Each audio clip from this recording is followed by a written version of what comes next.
France 24's James Creedon is covering President Macron's trip to Marseille. He joins me now live from there. James, security is really top priority for Macron on this trip this week. Tell us a bit more about that.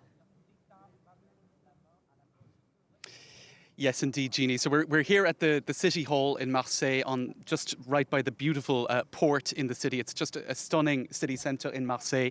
But you have neighbourhoods to the north of the city, Jeannie, not terribly far away from here, but that are quite cut off from the life of the rest of the city. Some would use the word fractured. And indeed, in these neighbourhoods, over the last couple of months, extending back to last year as well, there were, 15 different murders, and some of them extremely violent, and they've got an awful lot of attention because of just how violent they were. We're talking about bodies being tied up and burnt, being found in the trunks of cars. I mean, really horrific stuff. And what it indicates, what it points to, is a very serious sort of rivalry between different drug gangs or cartels in the north of Marseille. What it also points to is a lot of young people getting sucked into this way of life because it's easy money, and because a lot of them have fallen out of the education system. They don't have any real future, so they end up just being sucked into criminality, drug dealing, and then you have young people being killed in this manner. I mean, it's really become quite a serious problem, and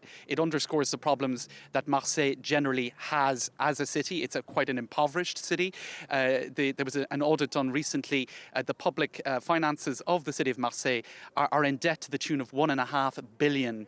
53% of households in Marseille don't pay tax because they're quite simply too poor. So households here are poor. A lot of Marseillais are poor, and the city is poor. And what we're seeing as a result is many people getting sucked into the easy money of drug dealing, and the consequences of that, which is, all of these killings of very young people. One of those killed was just 14 years old in recent times. So Emmanuel Macron is here, and the idea is that the central state, the authorities, Paris, is going to come and support Marseille. And one of the priorities of the Élysée Palace in this trip is, there's a lot of rivalry between these two cities in sports and in other ways. Marseille is a proud city. It's France's second city.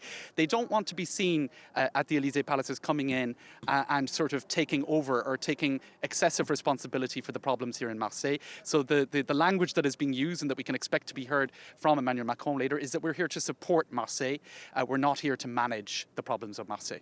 James, you've been talking to people who live in Marseille. What have they been saying? How worried are they about the violence there? Well, yesterday there was a protest march in the city centre. This was also in memory of all of the victims of gang violence. And they're very worried. They want to see change. They want to see investment in the city. They're concerned that these gangs are still too present and still too powerful, and that there's not enough of a police presence in these areas, that police stations in some instances have been shut down. So they want to see more investment. And Emmanuel Macron is going to make announcements in that direction. We already know that 300 extra police personnel are going to be brought down to Marseille.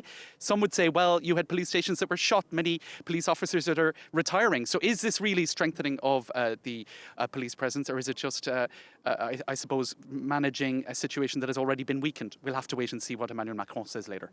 James, thanks for that. James Creedon there, staying on top of that visit to Marseille.